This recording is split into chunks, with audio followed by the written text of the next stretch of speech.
One morning, as Gregor Samsa was waking up from anxious dreams, he discovered that in bed, he had been changed into a monstrous verminous bug. He lay on his armor hard back and saw, as he lifted his head a little, his brown arched abdomen divided up into rigid bow-like sections. From this height, the blanket, just about ready to slide off completely, could hardly stay in place. His numerous legs, pitifully thin in comparison to the rest of his circumference, flickered helplessly before his eyes. "What's happened to me?" he thought. It was no dream. His room, a proper room for a human being, only somewhat too small, lay quietly between the four well-known walls. Above the table, on which an unpacked collection of sample cloth goods were spread out, Samsa was a traveling salesman, hung the picture which he had cut out of an illustrated magazine a little while ago and set in a pretty gilt frame. It was a picture of a woman with a fur hat and a fur boa. She sat erect there, lifting in the direction of the viewer a solid fur muff, into which her entire forearm disappeared. Gregor's glance then turned to the window. The dreary weather, the raindrops were falling audibly down on the metal window ledge, made him quite melancholy. "Why don't I keep sleeping for a little while longer and forget all this foolishness?" he thought. But this was entirely impractical, for he was used to sleeping on his right side, and in his present state, he couldn't get himself into this position. No matter how hard he threw himself onto his right side, he always rolled again onto his back. He must have tried it 100 times, closing his eyes so that he would not have to see the wriggling legs, and gave up only when he began to feel a light, dull pain in his side which he had never felt before. "Oh God," he thought, "what a demanding job I've chosen. Day in, day out on the road. The stresses of trade are much greater than the work going on at the head office, and, in addition to that, I have to deal with the problems of traveling, the worries about train connections, irregular bad food, temporary and constantly changing human relationships which never come from the heart. To hell with it all." He felt a slight itching on the top of his abdomen. He slowly pushed himself on his back closer to the bedpost so that he could lift his head more easily, found the itchy part, which was entirely covered with small white spots. He did not know what to make of them and wanted to feel the place with a leg. But he retracted it immediately, for the contact felt like a cold shower all over him. He slid back again into his earlier position. This getting up early, he thought, makes a man quite idiotic. A man must have his sleep. Other traveling salesmen live like harem women. For instance, when I come back to the inn during the course of the morning to write up the necessary orders, these gentlemen are just sitting down to breakfast.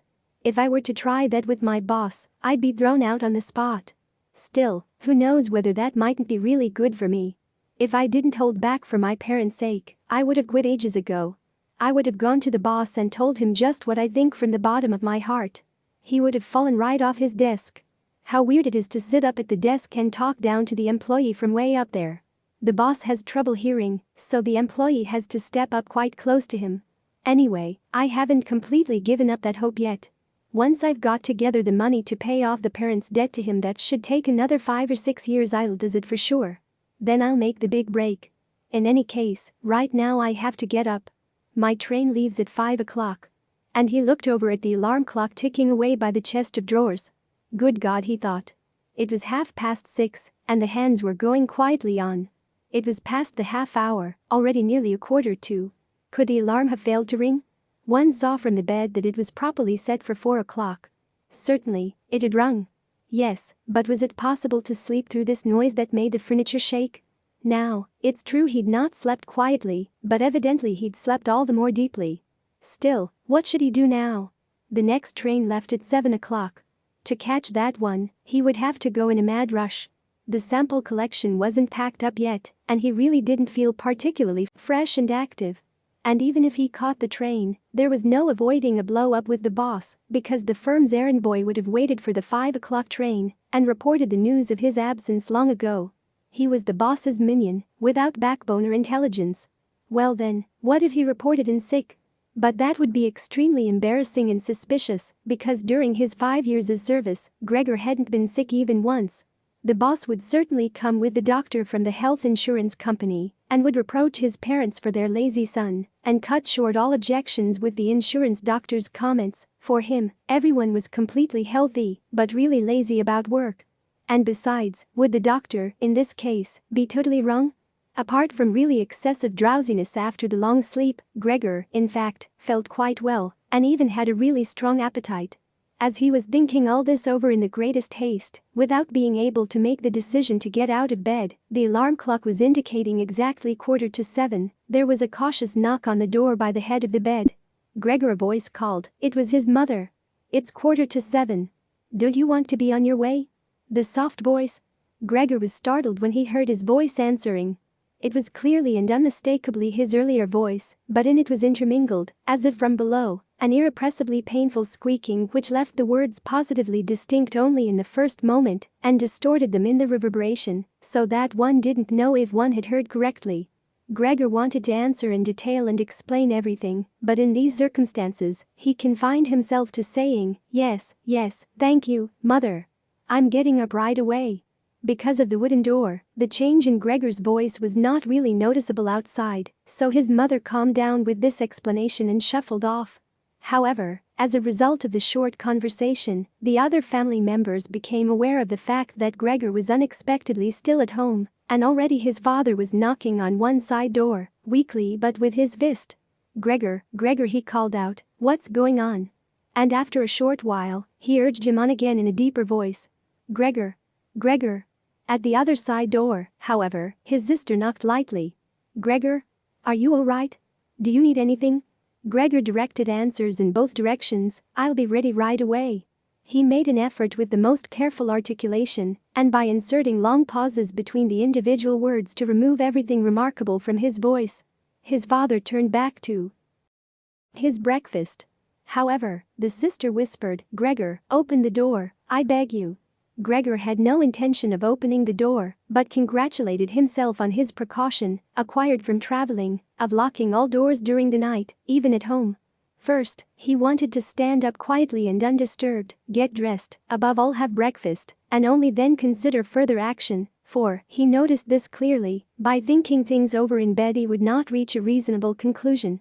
He remembered that he had already often felt a light pain or other in bed, perhaps the result of an awkward lying position, which later turned out to be purely imaginary when he stood up, and he was eager to see how his present fantasies would gradually dissipate. That the change in the voice was nothing other than the onset of a real chill, an occupational illness of commercial travelers, of that he had not the slightest doubt. It was very easy to throw aside the blanket. He needed only to push himself up a little, and it fell by itself. But to continue was difficult, particularly because he was so unusually wide. He needed arms and hands to push himself upright. Instead of these, however, he had only many small limbs which were incessantly moving with very different motions, and which, in addition, he was unable to control. If he wanted to bend one of them, then it was the first to extend itself, and if he finally succeeded doing with this limb what he wanted, in the meantime all the others, as if left free, moved around in an excessively painful agitation. "But I must not stay in bed uselessly," said Gregor to himself. At first he wanted to get of the bed with the lower part of his body, but this lower part, which he incidentally had not yet looked at, and which he also couldn't picture clearly, proved itself too difficult to move. The attempt went so slowly. When, having become almost frantic, he finally hurled himself forward with all his force and without thinking, he chose his direction incorrectly, and he hit the lower bedpost hard. The violent pain he felt revealed to him that the lower part of his body was at the moment probably the most sensitive. Thus, he tried to get his upper body out of the bed first and turned his head carefully toward the edge of the bed. He managed to do this easily, and in spite of its width and weight, his body mass at last slowly followed the turning of his head. But as he finally raised his head outside the bed in the open air, he became anxious about moving forward any further in this manner, for if he allowed himself eventually to fall by this process, it would take a miracle to prevent his head from getting injured. And at all costs, he must not lose consciousness right now. He preferred to remain in bed. However, after a similar effort, while he lay there again sighing as before and once again saw his small limbs fighting one another, if anything worse than before, and didn't see any chance of imposing quiet and order on this arbitrary movement, he told himself again that he couldn't possibly remain in bed, and that it might be the most reasonable thing to sacrifice everything, if there was even the slightest hope of getting himself out of bed in the process. At the same moment, however, he didn't forget to remind himself from time to time of the fact that calm, indeed the calmest, reflection, might be better than the most confused decisions. At such moments, he directed his gaze as precisely as he could toward the window, but unfortunately, there was little confident cheer to be had from a glance at the morning mist, which concealed even the other side of the narrow street. It's already 7 o'clock, he told himself at the latest striking of the alarm clock, already 7 o'clock, and still such a fog. And for a little while longer he lay quietly with weak breathing, as if perhaps waiting for normal and natural conditions to re-emerge out of the complete stillness. But then he said to himself, before it strikes 7:15, whatever happens, I must be completely out of bed.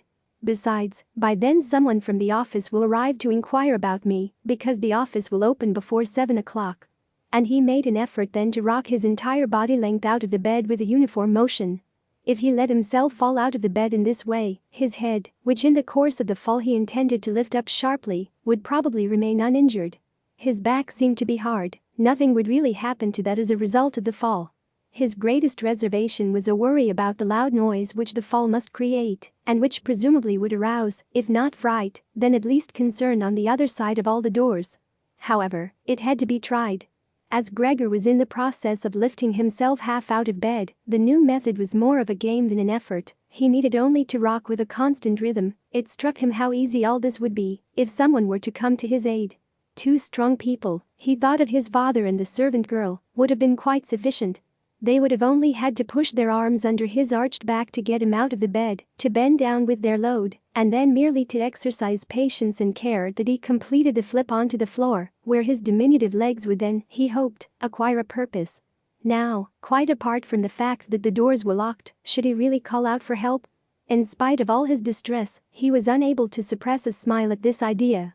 He had already got to the point where, with a stronger rocking, he maintained his equilibrium with difficulty, and very soon he would finally have to decide, for in 5 minutes, it would be 7:15. Then there was a ring at the door of the apartment.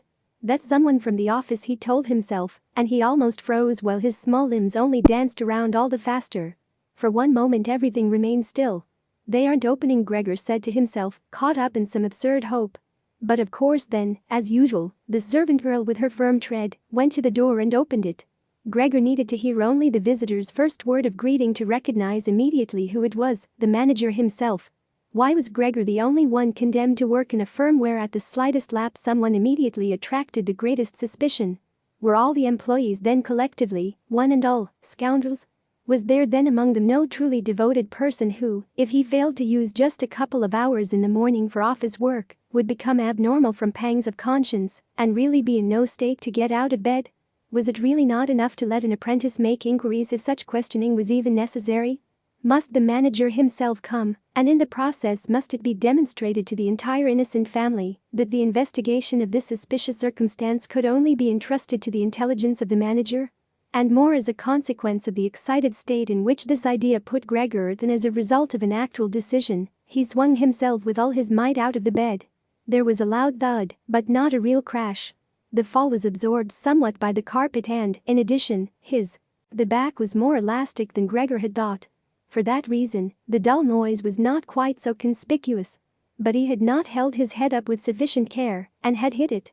He turned his head, irritated and in pain, and rubbed it on the carpet. Something has fallen in there, said the manager in the next room on the left. Gregor tried to imagine to himself whether anything similar to what was happening to him today could have also happened at some point to the manager. At least one had to concede the possibility of such a thing. However, as if to give a rough answer to this question, the manager now took a few determined steps in the next room, with a squeak of his polished boots. From the neighboring room on the right, the sister was whispering to inform Gregor. Gregor, the manager is here. I know, said Gregor to himself. But he did not dare make his voice loud enough so that his sister could hear. Gregor, his father now said from the neighboring room on the left, Mr. The manager has come and is asking why you have not left on the early train. We don't know what we should tell him. Besides, he also wants to speak to you personally. So please open the door. He will good enough to forgive the mess in your room. In the middle of all this, the manager called out in a friendly way, Good morning, Mr. Samsa. He is not well, said his mother to the manager, while his father was still talking at the door. He is not well, believe me, Mr. Manager. Otherwise, how would Gregor miss a train? The young man has nothing in his head except business. I'm almost angry that he never goes out at night. Right now he's been in the city 8 days, but he's been at home every evening. He sits there with us at the table and reads the newspaper quietly or studies his travel schedules. It's quite a diversion for him if he busies himself with fretwork. For instance, he cut out a small frame over the course of 2 or 3 evenings. You'd be amazed how pretty it is. It's hanging right inside the room. You'll see it immediately, as soon as Gregor opens the door. Anyway, I'm happy that you're here, Mr. Manager. By ourselves, we would never have made Gregor open the door. He's so stubborn, and he's certainly not well, although he denied that this morning. I'm coming right away, said Gregor slowly and deliberately, and didn't move, so as not to lose one word of the conversation. My dear lady, I cannot explain it to myself in any other way, said the manager. I hope it is nothing serious. On the other hand, I must also say that we business people, luckily or unluckily, however one looks at it, very often simply have to overcome a slight indisposition for business reasons. So can Mr. Manager come in to see you now, asked his father impatiently, and knocked once again on the door. No, said Gregor. In the neighboring room on the left, a painful stillness descended.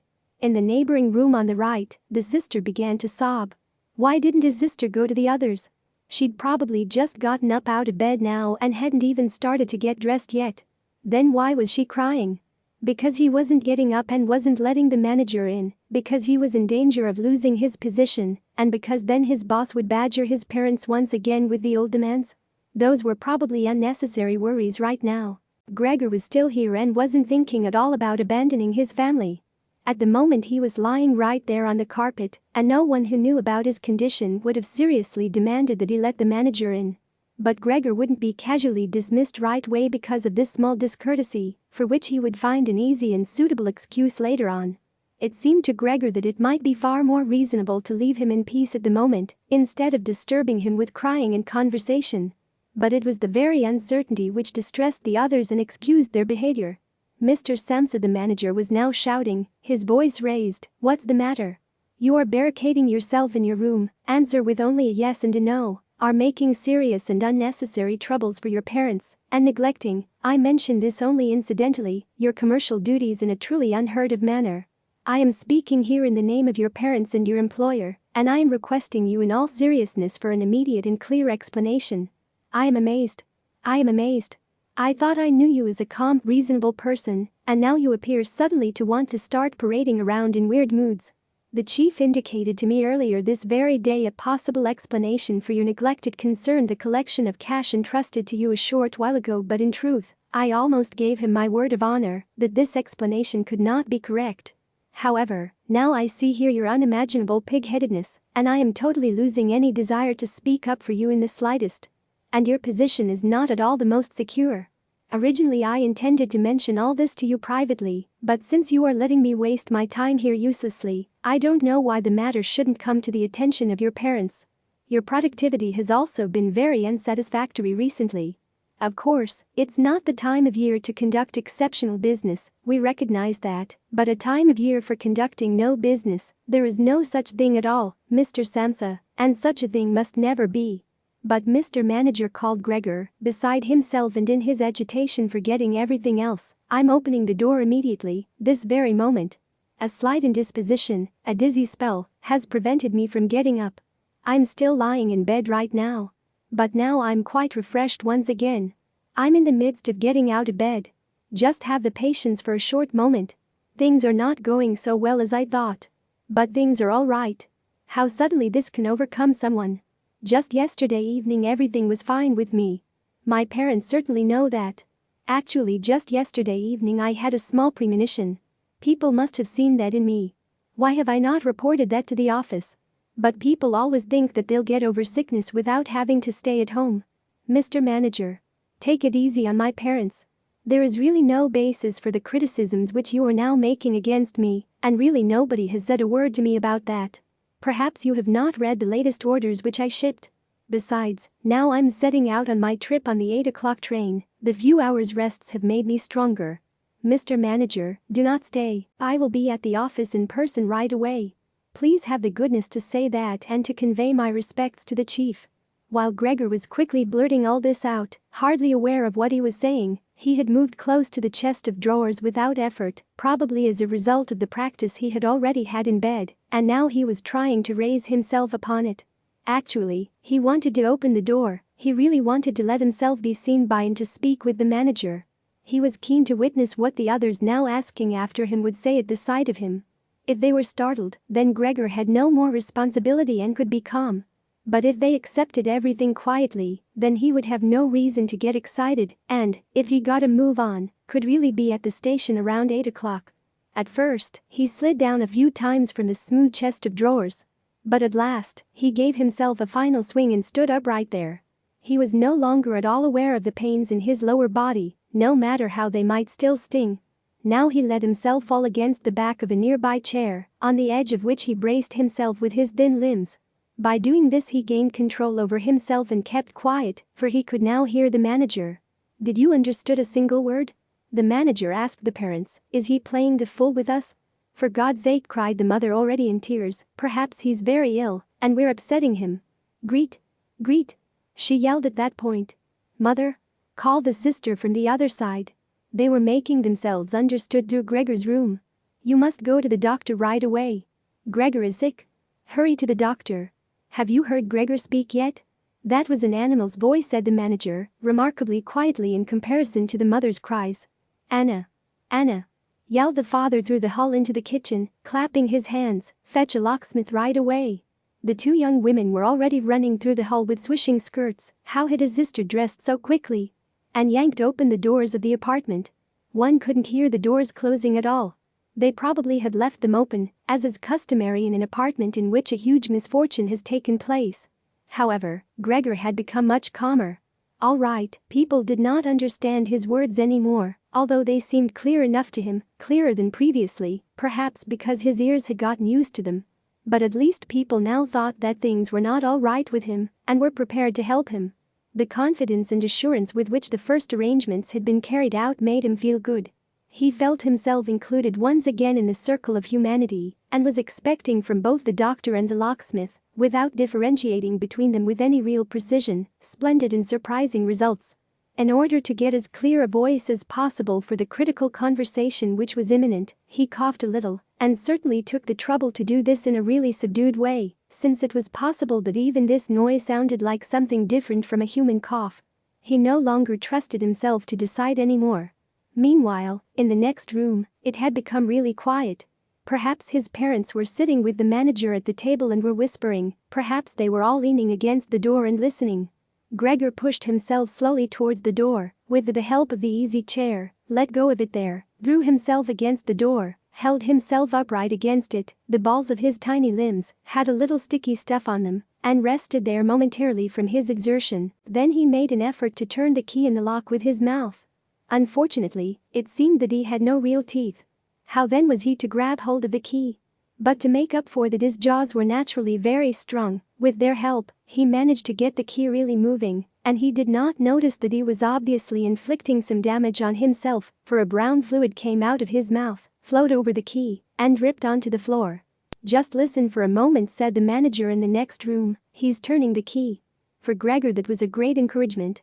But they all should have called out to him, including his father and mother, "Come on, Gregor," they should have shouted, "keep going, keep working on the lock." Imagining that all his efforts were being followed with suspense, he bit down frantically on the key with all the force he could muster. As the key turned more, he danced around the lock. Now he was holding himself upright only with his mouth, and he had to hang on to the key or then press it down again with the whole weight of his body, as necessary. The quite distinct click of the lock as it finally snapped really woke Gregor up. Breathing heavily, he said to himself, "So I didn't need a locksmith," and he set his head against the door handle to open the door completely. Because he had to open the door in this way, it was already open very wide without him yet being really visible. He first had to turn himself slowly around the edge of the door, very carefully, of course, if he did not want to fall awkwardly on his back right at the entrance into the room. He was still preoccupied with this difficult movement and had no time to pay attention to anything else when he heard the manager exclaim aloud, "Oh!" It sounded like the wind whistling, and now he saw him, nearest to the door, pressing his hand against his open mouth and moving slowly back, as if the invisible constant force was pushing him away. His mother, in spite of the presence of the manager, she was standing here with her hair sticking up on end, still a mess from the night, with her hands clasped, was looking at his father. She then went 2 steps towards Gregor and collapsed right in the middle of her skirt, spreading out all around her, her face sunk on her breast, completely concealed. His father clenched his fist with a hostile expression, as if he wished to push Gregor back into his room, then looked uncertainly around the living room, covered his eyes with his hands, and cried so that his mighty breast shook. At this point, Gregor did not take 1 step into the room, but leaned his body from the inside against the firmly bolted wing of the door, so that only half his body was visible, as well as his head, tilted sideways, with which he peeped over at the others. Meanwhile, it had become much brighter. Standing out clearly from the other side of the street was a part of the endless grey-black house situated opposite. It was a hospital, with its severe regular windows breaking up the facade. The rain was still coming down, but only in large individual drops, visibly and firmly thrown down one by one onto the ground. The breakfast dishes were standing piled around on the table, because for his father breakfast was the most important mealtime in the day, which he prolonged for hours by reading various newspapers. Directly across on the opposite wall hung a photograph of Gregor from the time of his military service. It was a picture of him as a lieutenant, as he, smiling and worry-free, with his hand on his sword, demanded respect for his bearing and uniform. The door to the hall was ajar, and since the door to the apartment was also open, one saw out into the landing of the apartment and the start of the staircase going down. "Now," said Gregor, well aware that he was the only one who had kept his composure, "I'll get dressed right away, pack up the collection of samples, and set off. You'll allow me to set out on my way, will you not? You see, Mr. Manager, I am not pig-headed, and I am happy to work. Traveling is exhausting, but I couldn't live without it." "Where are you going, Mr. Manager?" "To the office." "Really? Will you report everything truthfully?" A person can be incapable of work momentarily, but that is precisely the best time to remember the earlier achievements, and to consider that later, after the obstacles have been shoved aside, the person will work all the more keenly and intensely. "I am really so indebted to Mr. Chief, you know that perfectly well. On the other hand, I am concerned about my parents and my sister. I'm in a fix, but I'll work myself out of it again. Don't make things more difficult for me than they already are. Speak up on my behalf in the office. People don't like traveling salesmen. I know that. People think they earn pots of money and thus lead a fine life. People don't even have any special reason to think through this judgment more clearly. But you, Mr. Manager, you have a better perspective on the interconnections than the other people, even, I tell you in total confidence, a better perspective than Mr. Chairman himself, who in his capacity as the employer, may let his judgment make casual mistakes at the expense of an employee. You also know well enough that the traveling salesman who is outside the office almost the entire year can become so easily a victim of gossip, coincidences, and groundless complaints, against which it's impossible for him to defend himself, since for the most part he doesn't hear about them at all, and only then when he's exhausted after finishing a trip and gets to feel in his own body at home the nasty consequences, which can't be thoroughly explored back to their origins. Mr. Manager, don't leave without speaking a word telling me that you'll at least concede that I'm a little in the right." But at Gregor's first words the manager had already turned away, and now he looked back at Gregor over his twitching shoulders with pursed lips. During Gregor's speech, he was not still for a moment, but was moving away towards the door, without taking his eyes off Gregor, but really gradually, as if there was a secret ban on leaving the room. He was already in the hall, and after the sudden movement with which he finally pulled his foot out of the living room, one could have believed that he had just burned the sole of his foot. In the hall, however, he stretched out his right hand away from his body towards the staircase, as if some truly supernatural relief was waiting for him there. Gregor realized that he must not under any circumstances allow the manager to go away in this frame of mind, especially if his position in the firm was not to be placed in the greatest danger. His parents did not understand all this very well. Over the long years, they had developed the conviction that Gregor was set up for life in his firm, and, in addition, they had so much to do nowadays with their present troubles that all foresight was foreign to them. But Gregor had this foresight. The manager must be held back, calmed down, convinced, and finally won over. The future of Gregor and his family really depended on it.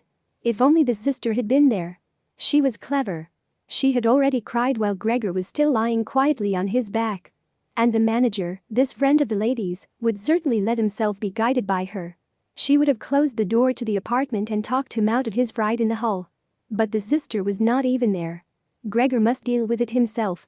Without thinking that as yet he didn't know anything about his present ability to move, and without thinking that his speech possibly, indeed probably, had once again not been understood, he left the wing of the door, pushed himself through the opening, and wanted to go over to the manager, who was already holding tight onto the handrail with both hands on the landing in a ridiculous way. But as he looked for something to hold on to, with a small scream Gregor immediately fell down onto his numerous little legs. Scarcely had this happened when he felt for the first time that morning a general physical well-being. The small limbs had firm floor under them, they obeyed perfectly, as he noticed to his joy, and strove to carry him forward in the direction he wanted. Right away he believed that the final amelioration of all his suffering was immediately at hand. But at the very moment when he lay on the floor rocking in a restrained manner quite close and directly across from his mother, apparently totally sunk into herself, she suddenly sprang right up with her arms spread far apart and her fingers extended and cried out, "Help, for God's sake, help."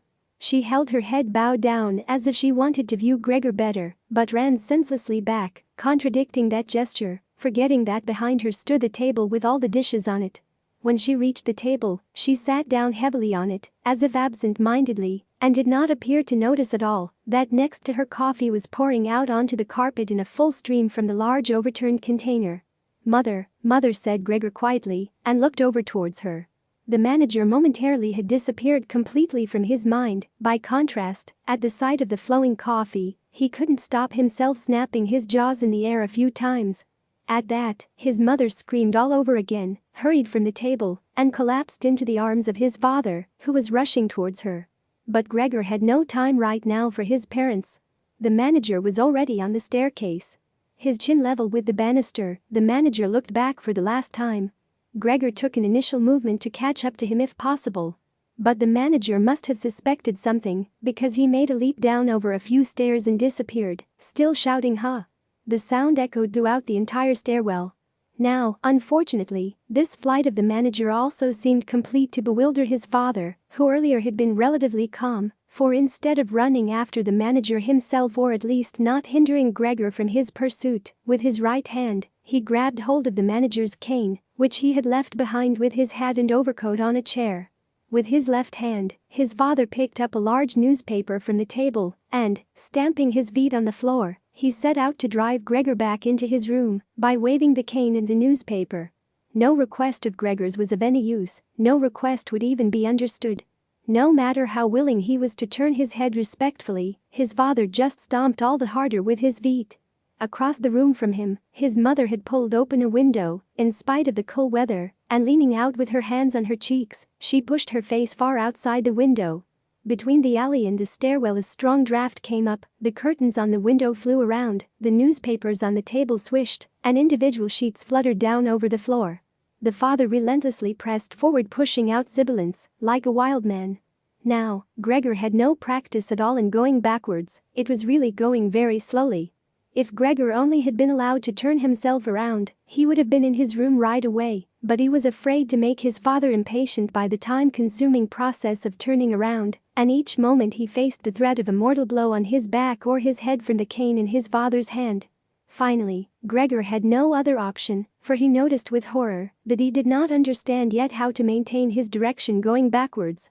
And so he began, amid constantly anxious sideways glances in his father's direction, to turn himself around as quickly as possible, although in truth this was only very slowly.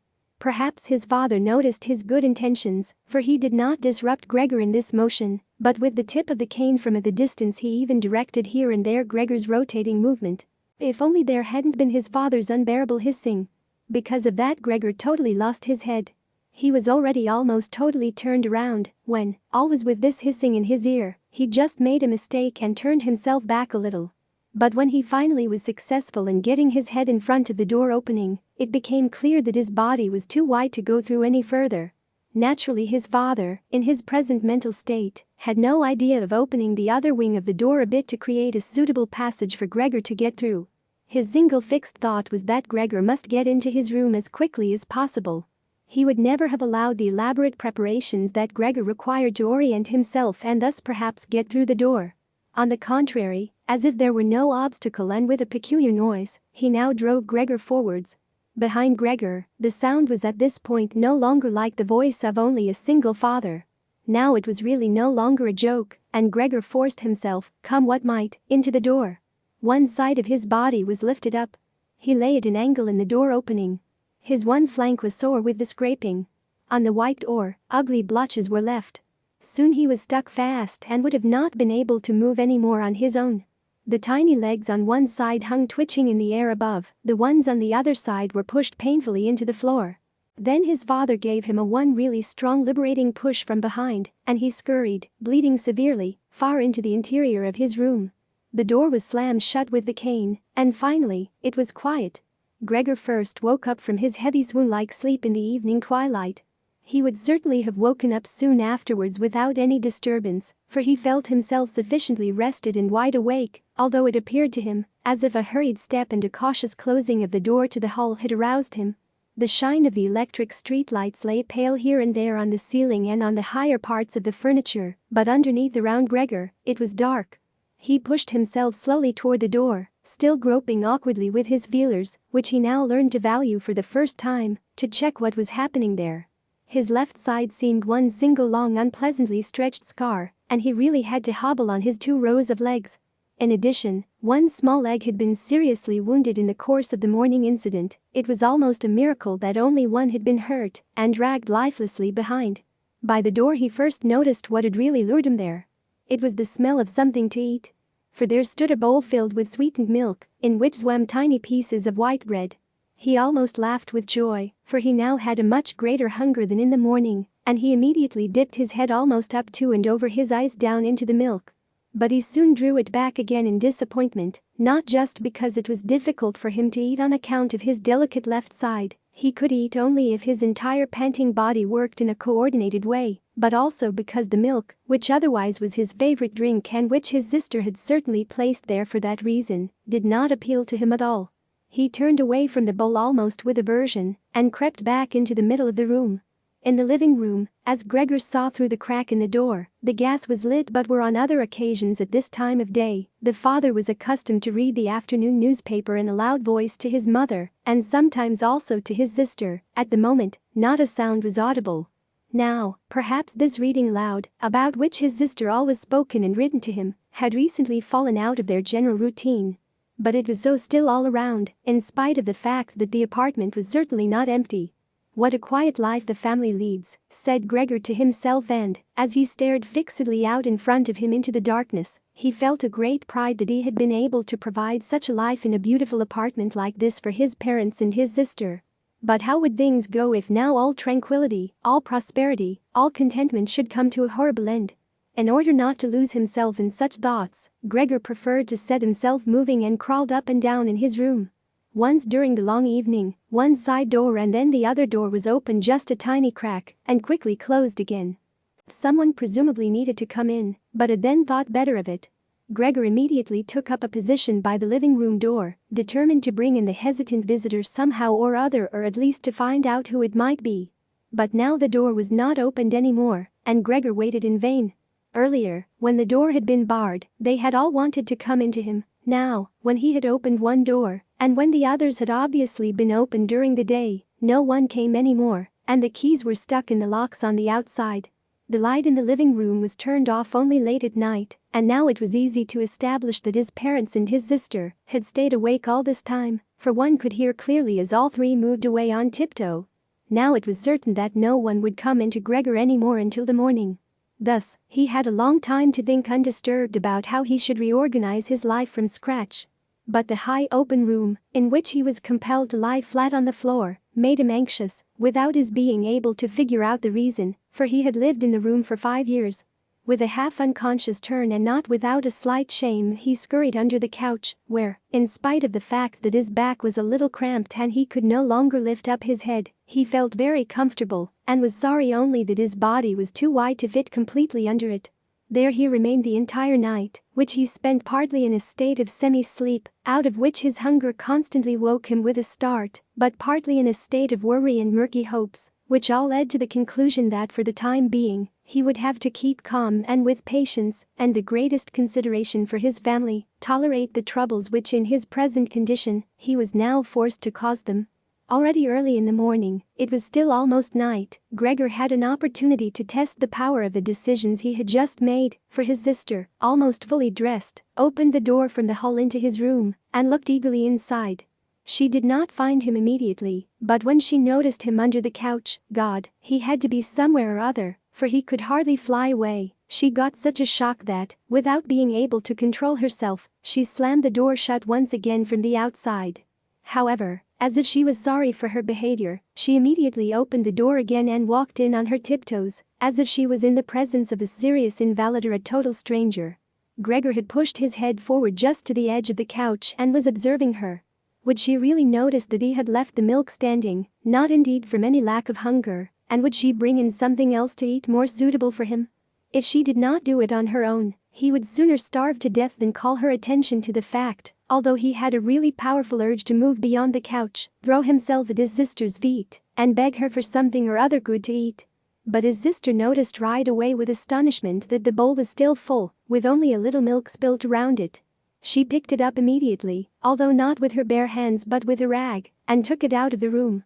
Gregor was extremely curious about what she would bring as a substitute, and he pictured to himself different ideas about that. But he never could have guessed what his sister out of the goodness of her heart in fact did. She brought him, to test his taste, an entire selection, all spread out on an old newspaper. There were old half-rotten vegetables, bones from the evening meal, covered with a white sauce which had almost solidified, some raisins and almonds, cheese, which Gregor had declared inedible 2 days earlier, a slice of dry bread, a slice of salted bread smeared with butter. In addition to all this, she put down a bowl, probably designated once and for all as Gregor's, into which she had poured some water. And out of her delicacy of feeling, since she knew that Gregor would not eat in front of her, she went away very quickly and even turned the key in the lock, so that Gregor could now observe that he could make himself as comfortable as he wished. Gregor's small limbs buzzed as the time for eating had come. His wounds must, in any case, have already healed completely. He felt no handicap on that score. He was astonished at that and thought about it, how more than a month ago he had cut his finger slightly with a knife, and how this wound had hurt enough even the day before yesterday. Am I now going to be less sensitive, he thought, already sucking greedily on the cheese, which had strongly attracted him right away, more than all the other foods. Quickly and with his eyes watering with satisfaction, he ate one after the other the cheese, the vegetables, and the sauce. The fresh food, by contrast, didn't taste good to him. He couldn't bear the smell and even carried the things he wanted to eat a little distance away. By the time his sister slowly turned the key as a sign that he should withdraw, he was long finished and now lay lazily in the same spot. The noise immediately startled him, in spite of the fact that he was already almost asleep, and he scurried back again under the couch. But it cost him great self-control to remain under the couch, even for the short time his sister was in the room, because his body had filled out somewhat on account of the rich meal, and in the narrow space there he could scarcely breathe. In the midst of minor attacks of asphyxiation, he looked at her with somewhat protruding eyes, as his unsuspecting sister swept up with a broom, not just the remnants, but even the foods which Gregor had not touched at all, as if these were also now useless, and as she dumped everything quickly into a bucket, which she closed with a wooden lid, and then carried all of it out of the room. She had hardly turned around before Gregor had already dragged himself out from the couch, stretched out, and let his body expand. In this way, Gregor got his food every day, once in the morning, when his parents and the servant girl were still asleep, and a second time after the common noon meal, for his parents were, as before, asleep then for a little while, and the servant girl was sent off by his sister on some errand or other. Certainly, they would not have wanted Gregor to starve to death, but perhaps they could not have endured finding out what he ate other than by hearsay. Perhaps his sister wanted to spare them what was possibly only a small grief, for they were really suffering quite enough already. What sorts of excuses people had used on that first morning to get the doctor and the locksmith out of the house Gregor was completely unable to ascertain. Since he was not comprehensible, no one, not even his sister, thought that he might be able to understand others, and thus, when his sister was in her room, he had to be content with listening now and then to her sighs and invocations to the saints. Only later, when she had grown somewhat accustomed to everything, naturally there could never be any talk of her growing completely accustomed to it. Gregor sometimes caught a comment which was intended to be friendly or could be interpreted as such. "Well, today it tasted good to him," she said if Gregor had really cleaned up what he had to eat, whereas, in the reverse situation, which gradually repeated itself more and more frequently, she used to say sadly, "Now everything has stopped again." But while Gregor could get no new information directly, he did hear a good deal from the room next door, and as soon as he heard voices, he scurried right away to the relevant door and pressed his entire body against it. In the early days especially, there was no conversation which was not concerned with him in some way or other, even if only in secret. For 2 days at all mealtimes discussions on that subject could be heard on how people should now behave, but they also talked about the same subject in the times between meals, for there were always at least 2 family members at home, since no one really wanted to remain in the house alone, and people could not under any circumstances leave the apartment completely empty. In addition, on the very first day the servant girl, it was not completely clear what and how much she knew about what had happened, on her knees, had begged his mother to let her go immediately, and when she said goodbye about 15 minutes later, she thanked them for the dismissal with tears in her eyes, as if she was receiving the greatest favor which people had shown her there, and, without anyone demanding it from her, she swore a fearful oath not to betray anyone, not even the slightest bit. Now his sister had to team up with his mother to do the cooking, although that didn't create much trouble because people were eating almost nothing. Again and again, Gregor listened as one of them vainly invited another one to eat and received no answer other than "thank you. I have enough," or something like that. And perhaps they had stopped having anything to drink, too. His sister often asked his father whether he wanted to have a beer, and gladly offered to fetch it herself, and when his father was silent, she said, in order to remove any reservations he might have, that she could send the caretaker's wife to get it. But then his father finally said a resounding no, and nothing more would be spoken about it. Already during the first day, his father laid out all the financial circumstances and prospects to his mother and to his sister as well.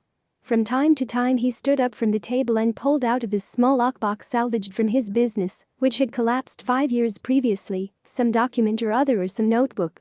The sound was audible as he opened up the complicated lock and, after removing what he was looking for, locked it up again. These explanations by his father were, in part, the first enjoyable thing that Gregor had the chance to listen to since his imprisonment. He had thought that nothing at all was left over for his father from that business, at least his father had told his nothing to contradict that view, and Gregor in any case, hadn't asked him about it. At the time Gregor's only concern had been to devote everything he had, in order to allow his family to forget as quickly as possible the business misfortune which had brought them all into a state of complete hopelessness. And so at that point he'd started to work with a special intensity, and from an assistant had become, almost overnight, a traveling salesman, who naturally had entirely different possibilities for earning money, and whose successes at work at once were converted into the form of cash commissions, which could be set out on the table at home in front of his astonished and delighted family.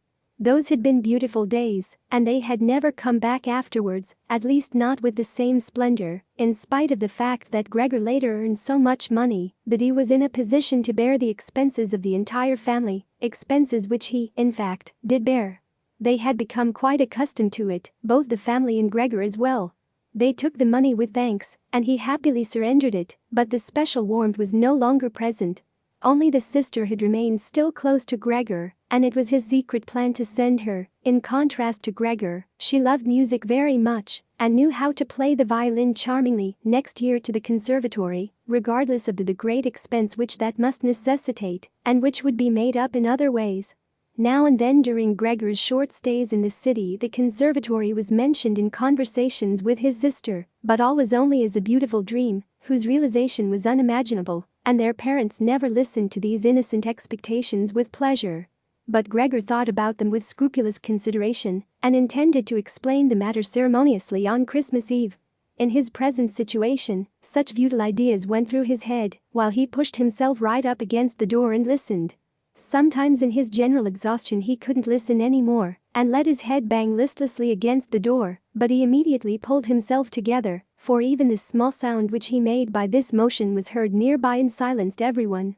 "There he goes on again," said his father after a while, clearly turning towards the door, and only then would the interrupted conversation gradually be resumed again.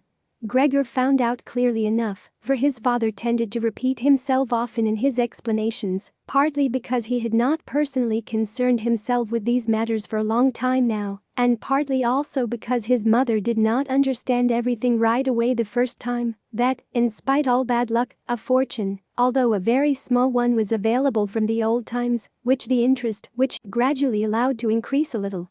Furthermore, in addition to this, the money which Gregor had brought home every month, he had kept only a few florins for himself, had not been completely spent, and had grown into a small capital amount. Gregor, behind his door, nodded eagerly, rejoicing over this unanticipated foresight and frugality. True, with this excess money, he could have paid off more of his father's debt to his employer, and the day on which he could be rid of this position would have been a lot closer, but now things were doubtless better the way his father had arranged for them. At the moment, however, this money was nowhere near sufficient to permit the family to live on the interest payments. Perhaps it would be enough to maintain the family for 1 or at most 2 years, that's all. Thus it came only to an amount which one should not really take out, and which must be set aside for an emergency. But the money to live on must be earned. Now, his father was a healthy man, although he was old, who had not worked at all for 5 years now, and thus could not be counted on for very much. He had in these 5 years, the first holidays of his trouble-filled but unsuccessful life, put on a good deal of fat, and thus had become really heavy.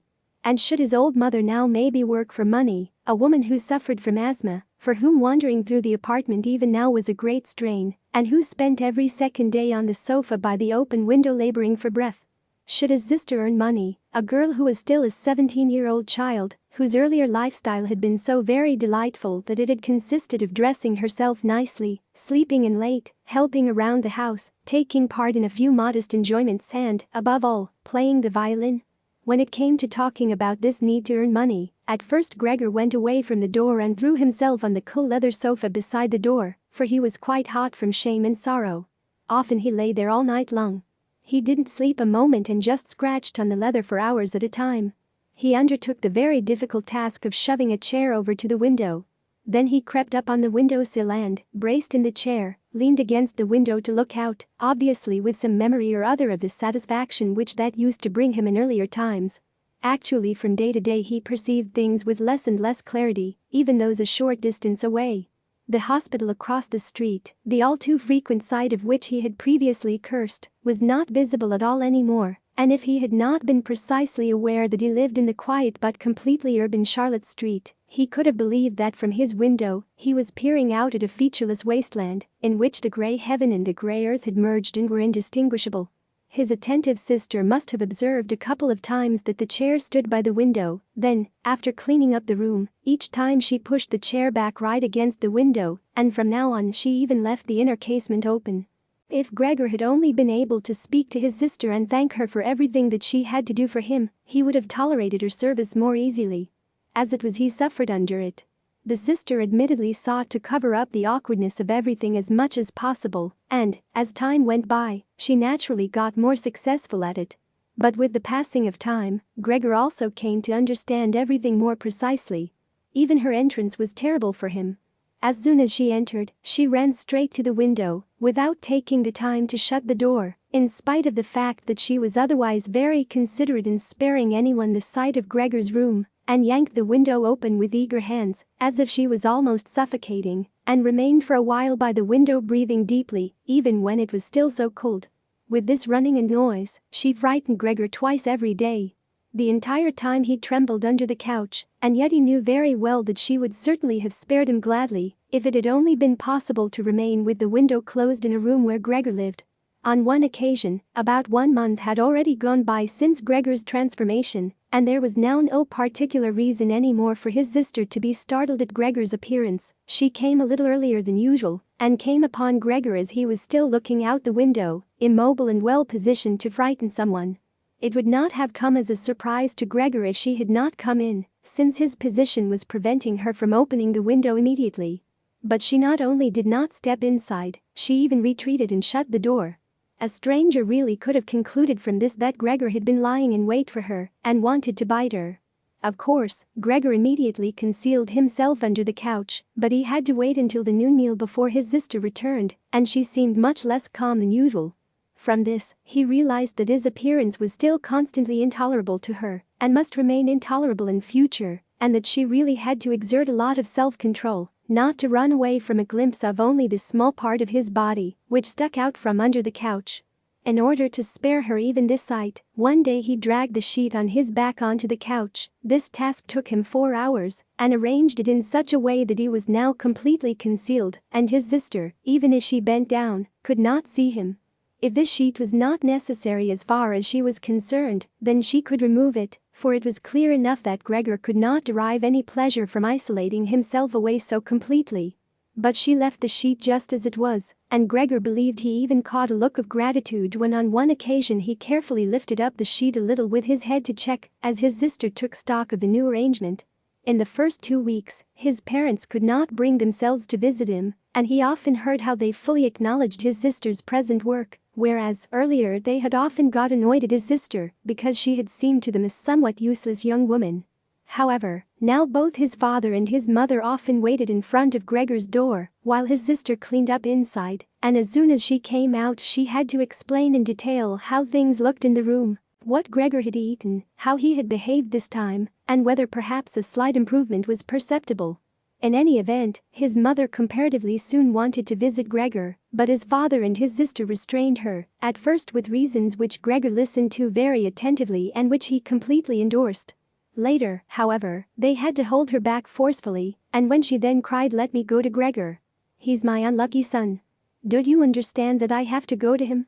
Gregor then thought that perhaps it would be a good thing if his mother came in, not every day, of course, but maybe once a week.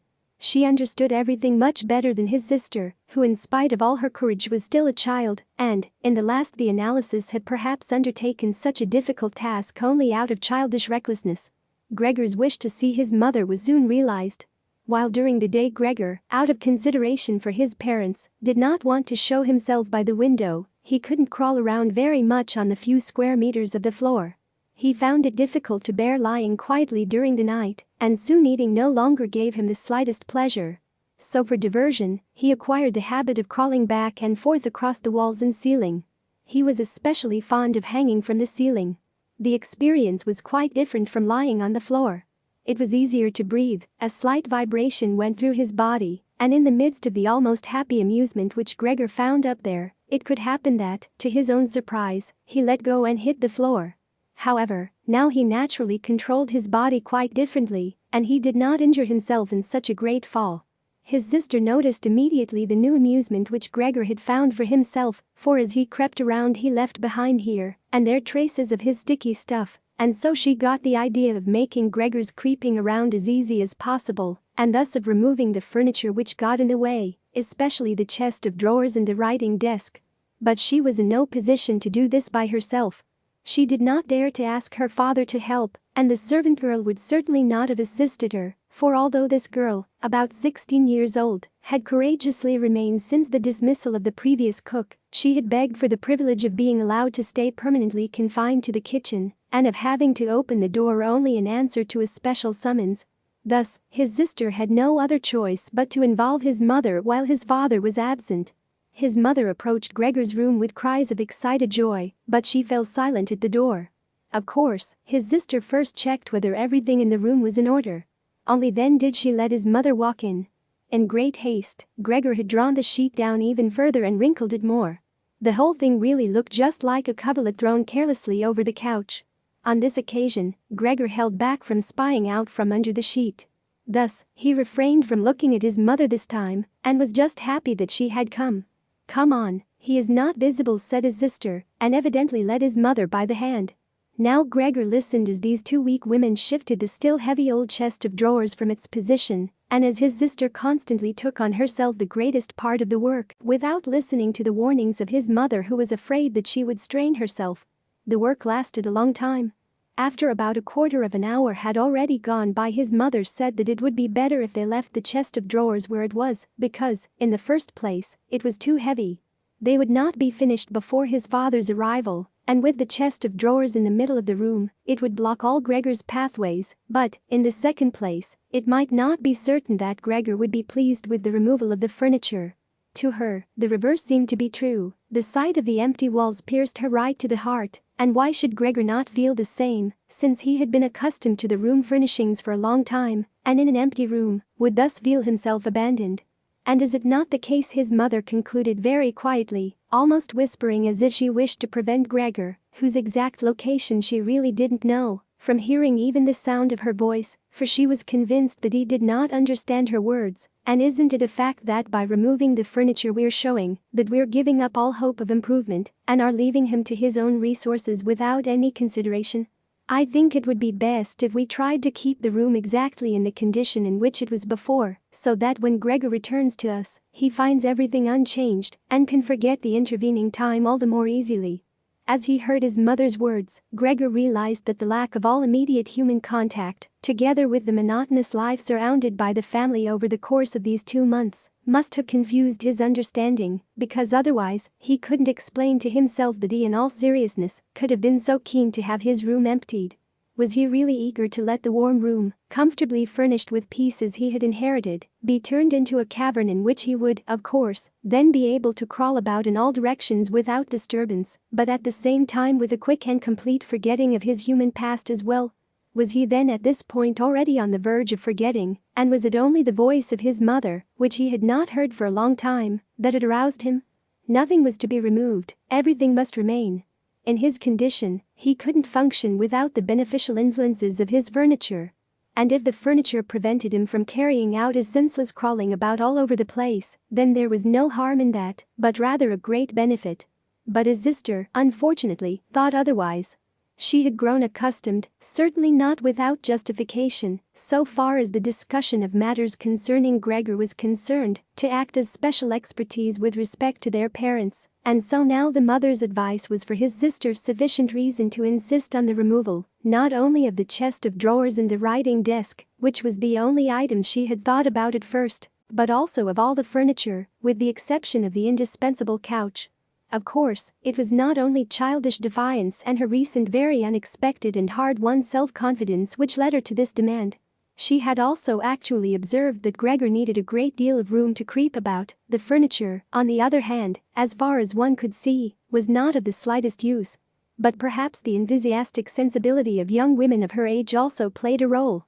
This feeling sought release at every opportunity, and with it, Greet now felt tempted to want to make Gregor's situation even more terrifying, so that then she would be able to do even more for him than now. For surely no one except Greet would ever trust themselves to enter a room in which Gregor ruled the empty walls all by himself. And so she did not let herself be dissuaded from her decision by her mother, who in this room seemed uncertain of herself in her sheer agitation, and soon kept quiet, helping his sister with all her energy to get the chest of drawers out of the room. Now, Gregor could still do without the chest of drawers if need be, but the writing desk really had to stay. And scarcely had the women left the room with the chest of drawers, groaning as they pushed it, when Gregor stuck his head out from under the sofa to take a look how he could intervene cautiously and with as much consideration as possible. But unfortunately, it was his mother who came back into the room first, while Greet had her arms wrapped around the chest of drawers in the next room and was rocking it back and forth by herself, without moving it from its position. His mother was not used to the sight of Gregor. He could have made her ill, and so, frightened, Gregor scurried backwards right to the other end of the sofa, but he could no longer prevent the sheet from moving forward a little. That was enough to catch his mother's attention. She came to a halt, stood still for a moment, and then went back to Greet. Although Gregor kept repeating to himself over and over that really nothing unusual was going on, that only a few pieces of furniture were being rearranged, he soon had to admit to himself that the movements of the women to and fro, their quiet conversations, the scratching of the furniture on the floor, affected him like a great swollen commotion on all sides, and, so firmly was he pulling in his head and legs and pressing his body into the floor, he had to tell himself unequivocally that he wouldn't be able to endure all this much longer. They were cleaning out his room, taking away from him everything he cherished. They had already dragged out the chest of drawers in which the fret saw and other tools were kept, and they were now loosening the writing desk which was fixed tight to the floor, the desk on which he, as a business student, a school student, indeed even as an elementary school student, had written out his assignments. At that moment he really didn't have any more time to check the good intentions of the two women, whose existence he had in any case almost forgotten, because in their exhaustion they were working really silently, and the heavy stumbling of their feet was the only sound to be heard. And so he scuttled out. The women were just propping themselves up on the writing desk in the next room in order to take a breather, changing the direction of his path 4 times. He really didn't know what he should rescue first. Then he saw hanging conspicuously on the wall, which was otherwise already empty, the picture of the woman dressed in nothing but fur. He quickly scurried up over it and pressed himself against the glass that held it in place, and which made his hot abdomen feel good. At least this picture, which Gregor at the moment completely concealed, surely no one would now take away. He twisted his head towards the door of the living room to observe the women as they came back in. They had not allowed themselves very much rest and were coming back right away. Greet had placed her arm around her mother and held her tightly. "So what shall we take now?" said Greet and looked around her. Then her glance crossed with Gregor's from the wall. She kept her composure only because her mother was there. She bent her face towards her mother in order to prevent her from looking around, and said, although in a trembling voice and too quickly, "Come, wouldn't it be better to go back to the living room for just another moment?" Greet's purpose was clear to Gregor. She wanted to bring his mother to a safe place and then chase him down from the wall. Well, let her just attempt that. He squatted on his picture and did not hand it over. He would sooner spring into Greet's face. But Greet's words had immediately made the mother very uneasy.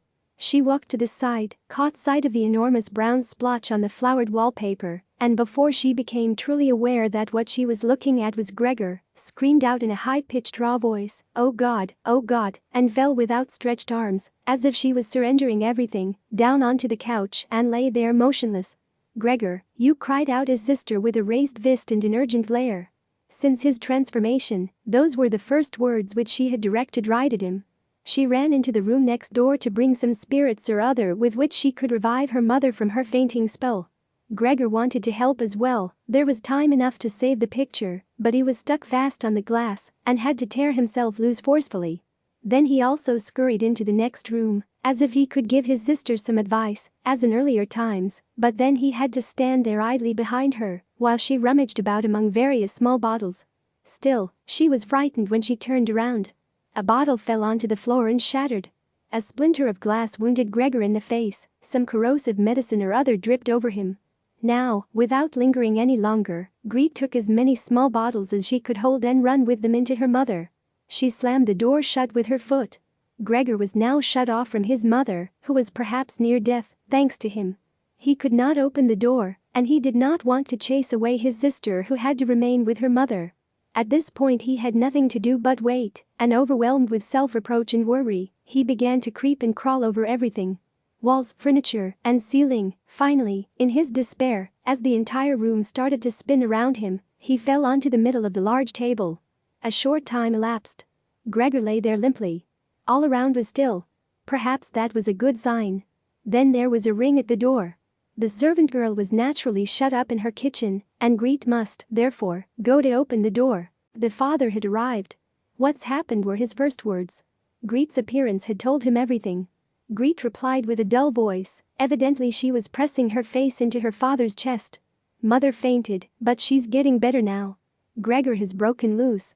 "Yes, I have expected that," said his father. "I always told you that, but you women don't want to listen." It was clear to Gregor that his father had badly misunderstood Greet's short message and was assuming that Gregor had committed some violent crime or other. Thus, Gregor now had to find his father to calm him down, for he had neither the time nor the opportunity to clarify things for him. And so he rushed away to the door of his room and pushed himself against it, so that his father could see right away as he entered from the hall that Gregor fully intended to return at once to his room, that it was not necessary to drive him back, but that one only needed to open the door, and he would disappear immediately. But his father was not in the mood to observe such niceties. "Ah!" he yelled as soon as he entered, with a tone as if he were all at once angry and pleased. Gregor pulled his head back from the door and raised it in the direction of his father. He had not really pictured his father as he now stood there. Of course, what with his new style of creeping all around, he had in the past while neglected to pay attention to what was going on in the rest of the apartment, as he had done before, and really should have grasped the fact that he would encounter different conditions. Nevertheless, was that still his father? Was that the same man who had lain exhausted and buried in bed in earlier days when Gregor was setting out on a business trip, who had received him on the evenings of his return in a sleeping gown and armchair, totally incapable of standing up, who had only lifted his arm as a sign of happiness, and who in their rare strolls together a few Sundays a year and on the important holidays, made his way slowly forwards between Gregor and his mother, who themselves moved slowly, always a bit more slowly than them, bundled up in his old coat, all the time setting down his walking stick carefully, and who, when he had wanted to say something, almost always stood still and gathered his entourage around him. But now he was standing up really straight, dressed in a tight-fitting blue uniform with gold buttons, like the ones servants wear in a banking company.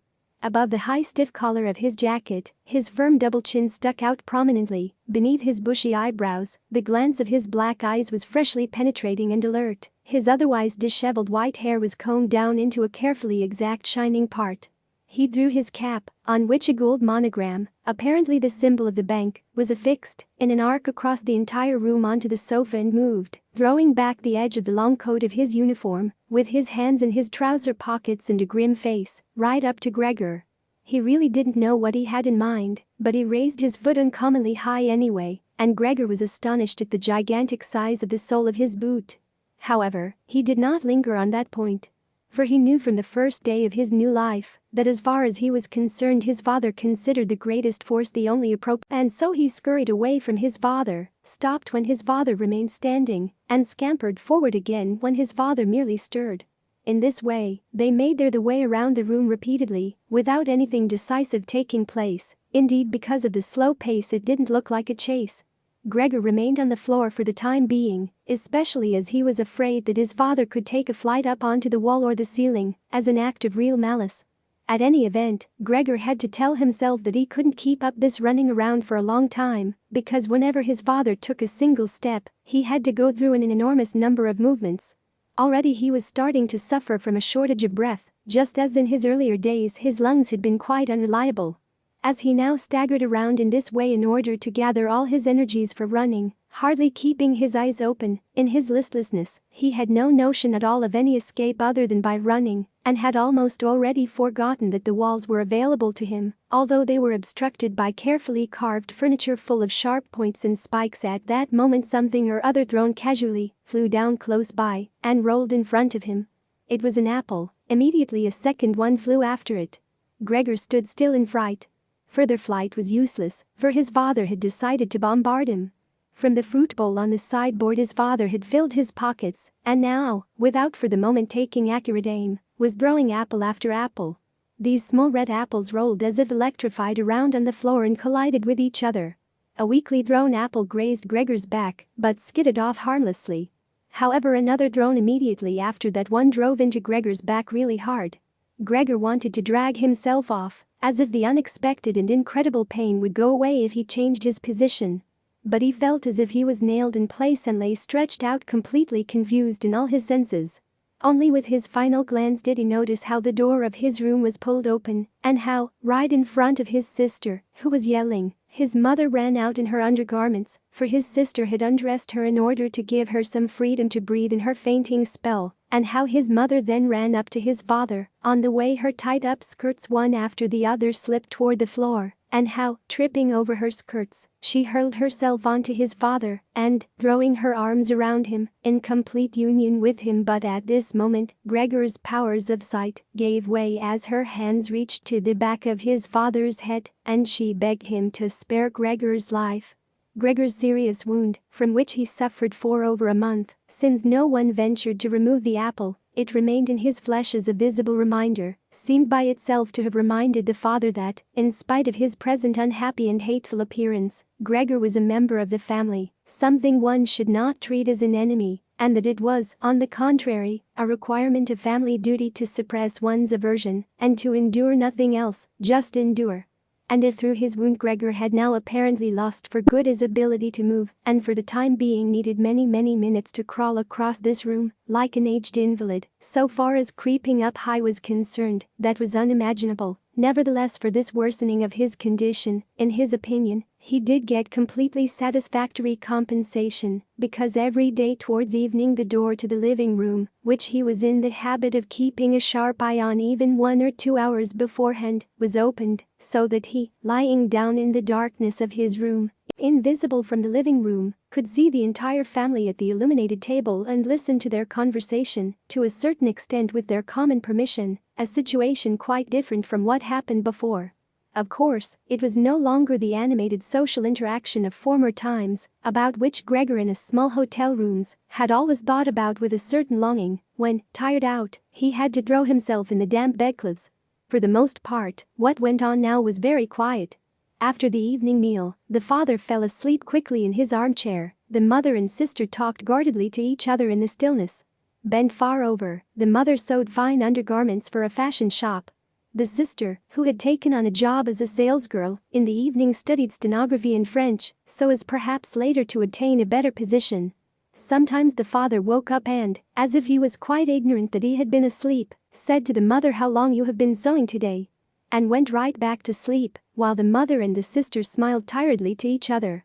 With a sort of stubbornness, the father refused to take off his servant's uniform even at home, and while his sleeping gown hung unused on the coat hook, the father dozed completely dressed in his place, as if he was always ready for his responsibility, and even here was waiting for the voice of his superior. As a result, in spite of all the care of the mother and sister, his uniform, which even at the start was not new, grew dirty, and Gregor looked, often for the entire evening, at this clothing, with stains all over it, and with its gold buttons always polished, in which the old man, although very uncomfortable, slept peacefully nonetheless. As soon as the clock struck 10, the mother tried encouraging the father gently to wake up, and then persuading him to go to bed, on the ground that he couldn't get a proper sleep here, and the father, who had to report for service at 6 o'clock, really needed a good sleep.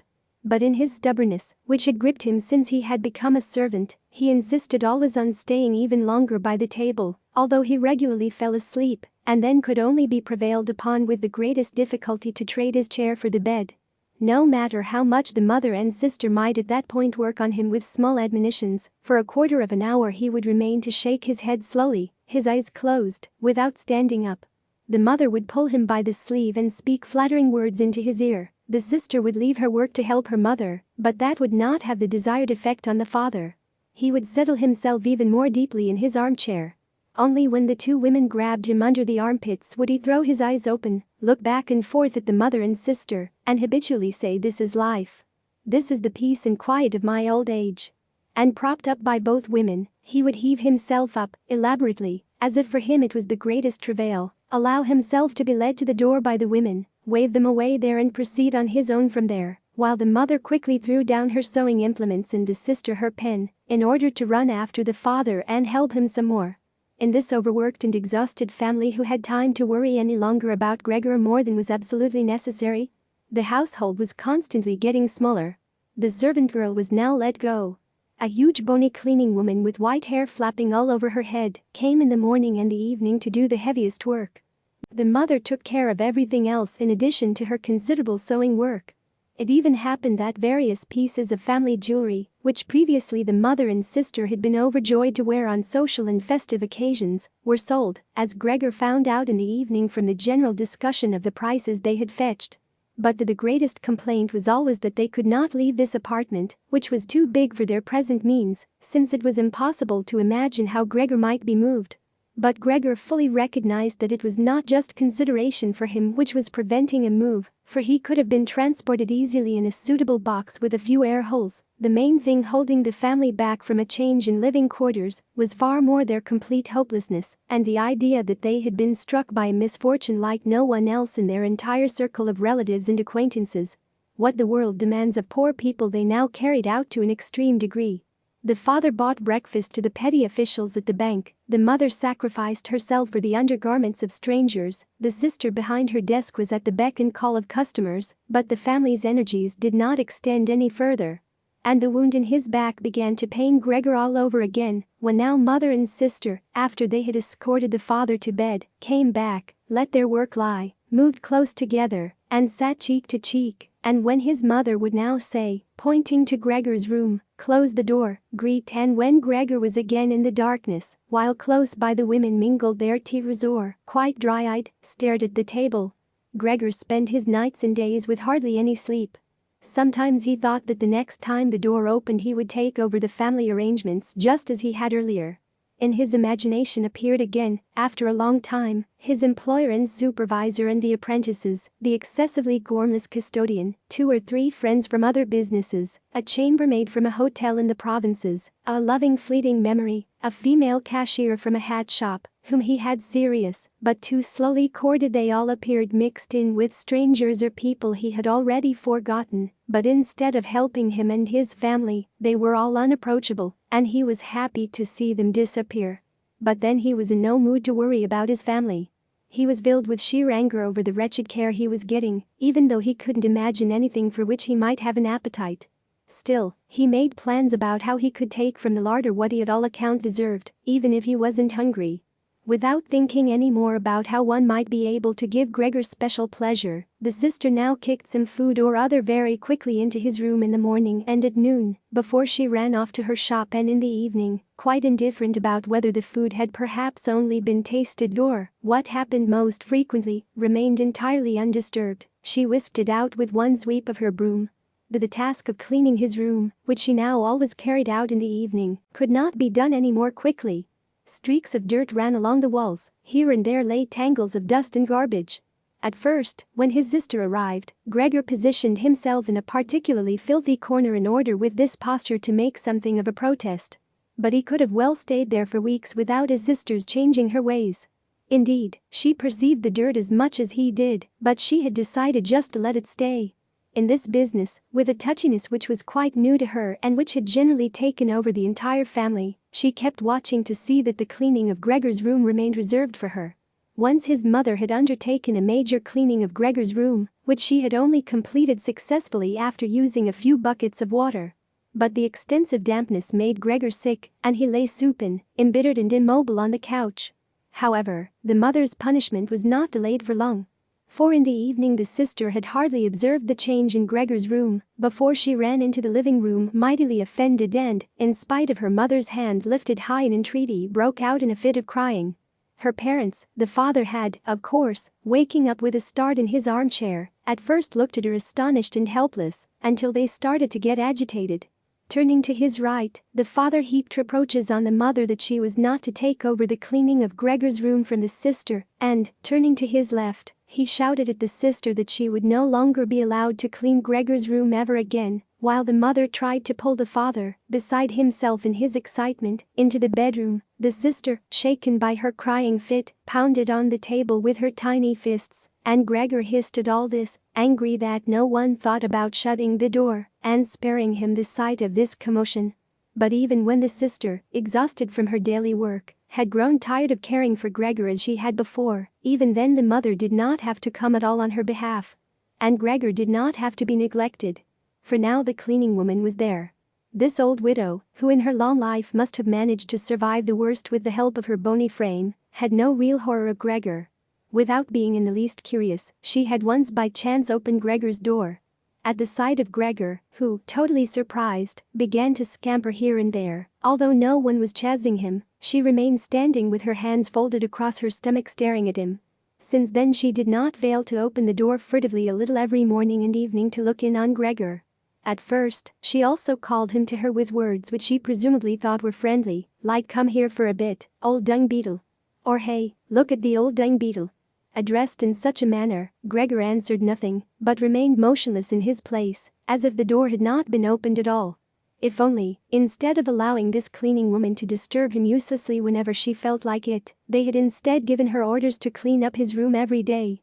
One day in the early morning, a hard downpour, perhaps already a sign of the coming spring, struck the window panes. When the cleaning woman started up once again with her usual conversation, Gregor was so bitter that he turned towards her, as if for an attack, although slowly and weakly. But instead of being afraid of him, the cleaning woman merely lifted up a chair standing close by the door, and, as she stood there with her mouth wide open, her intention was clear. She would close her mouth only when the chair in her hand had been thrown down on Gregor's back. "This goes no further, all right?" she asked as Gregor turned himself around again, and she placed the chair calmly back in the corner. Gregor ate hardly anything anymore. Only when he chanced to move past the food which had been prepared did he, as a game, take a bit into his mouth, hold it there for hours, and generally spit it out again. At first, he thought it might be his sadness over the condition of his room which kept him from eating, but he very soon became reconciled to the alterations in his room. People had grown accustomed to putting into storage in his room things which they couldn't put anywhere else, and at this point, there were many such things, now that they had rented one room of the apartment to 3 lodgers. These solemn gentlemen, all 3 had full beards, as Gregor once found out through a crack in the door, were meticulously intent on tidiness, not only in their own room, but, since they had now rented a room here, in the entire household, and particularly in the kitchen. They simply did not tolerate any useless or shoddy stuff. Moreover, for the most part, they had brought with them their own pieces of furniture. Thus, many items had become superfluous, and these were not really things one could sell or things people wanted to throw out. All these items ended up in Gregor's room, even the box of ashes in the garbage pail from the kitchen. The cleaning woman, always in a hurry, simply flung anything that was momentarily useless into Gregor's room. Fortunately, Gregor generally saw only the relevant object and the hand which held it. The cleaning woman perhaps was intending, when time and opportunity allowed, to take the stuff out again or to throw everything out all at once, but in fact, the things remained to lie there, wherever they had ended up at the first throw, unless Gregor squirmed his way through the accumulation of junk and moved it. At first, he was forced to do this because otherwise there was no room for him to creep around, but later he did it with a growing pleasure, although after such movements, tired to death and feeling wretched, he didn't budge for hours. Because the lodgers sometimes also took their evening meal at home in the common living room, the door to the living room stayed shut on many evenings. But Gregor had no trouble at all going without the open door. Already on many evenings when it was open he had not availed himself of it, but, without the family noticing, was stretched out in the darkest corner of his room. However, once the cleaning woman had left the door to the living room slightly ajar, and it remained open even when the lodgers came in the evening, and the lights were put on. They sat down at the head of the table, where in earlier days the mother, the father, and Gregor had eaten, unfolded their serviettes, and picked up their knives and forks. The mother immediately appeared in the door with a dish of meat and right behind her the sister with a dish piled high with potatoes. The food gave off a lot of steam. The gentlemen lodgers bent over the plate set before them, as if they wanted to check it before eating, and in fact, the one who sat in the middle, for the other 2, he seemed to serve as the authority, cut off a piece of meat still on the plate, obviously to establish whether it was sufficiently tender, and whether or not something should be shipped back to the kitchen. He was satisfied, and mother and sister, who had looked on in suspense, began to breathe easily and to smile. The family itself ate in the kitchen. In spite of that, before the father went into the kitchen, he came into the room and with a single bow, cap in hand, made a tour of the table. The lodgers rose up collectively and murmured something in their beards. Then, when they were alone, they ate almost in complete silence. It seemed odd to Gregor that out of all the many different sorts of sounds of eating, what was always audible was their chewing teeth, as if by that Gregor should be shown that people needed their teeth to eat, and that nothing could be done, even with the most handsome toothless jawbone. "I really do have an appetite," Gregor said to himself sorrowfully, "but not for these things. How these lodgers stuff themselves, and I am dying." On this very evening, Gregor didn't remember hearing the violin all through this period, it sounded from the kitchen. The lodgers had already ended their night meal, the middle one had pulled out a newspaper, and had given each of the other 2 a page, and they were now leaning back, reading and smoking. When the violin started playing, they became attentive, got up, and went on tiptoe to the hall door, at which they remained standing pressed up against one another. They must have been audible from the kitchen because the father called out, "Perhaps the gentlemen don't like the playing? It can be stopped at once." "On the contrary," stated the lodger in the middle, "might the young woman not come into us and play in the room here, where it is really much more comfortable and cheerful?" "Oh, thank you," cried out the father, as if he were the one playing the violin. The men stepped back into the room and waited. Soon the father came with the music stand, the mother with the sheet music, and the sister with the violin. The sister calmly prepared everything for the recital.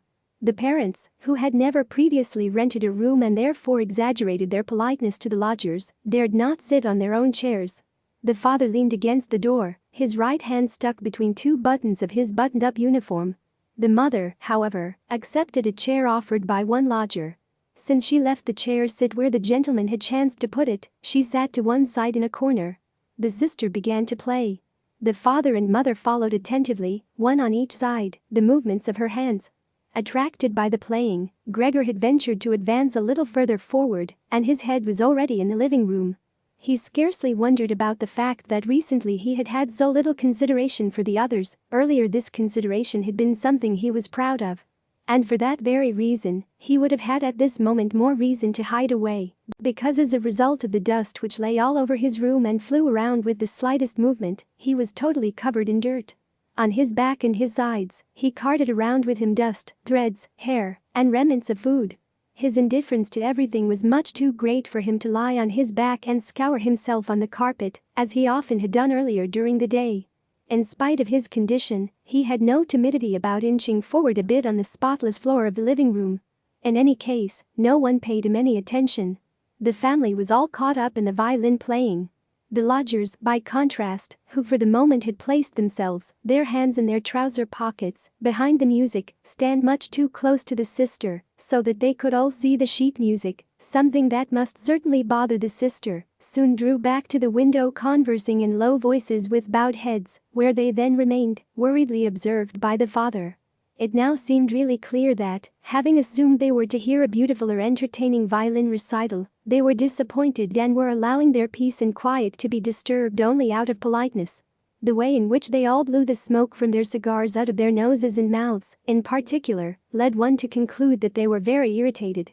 And yet his sister was playing so beautifully.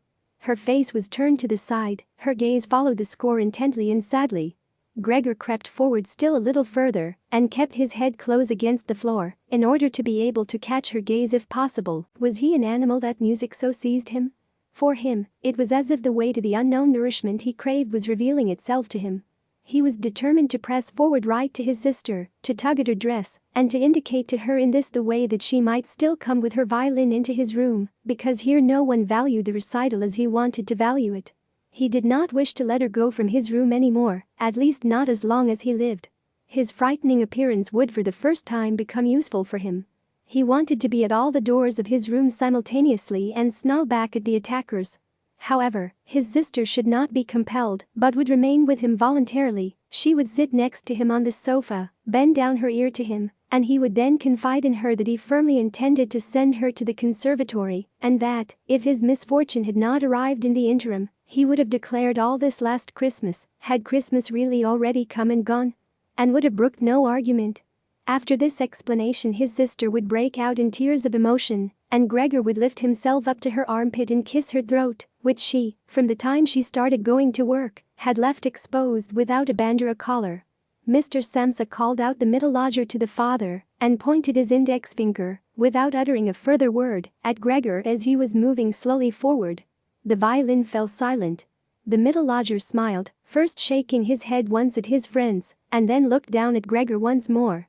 Rather than driving Gregor back again, the father seemed to consider it of prime importance to calm down the lodgers, although they were not at all upset, and Gregor seemed to entertain them more than the violin recital.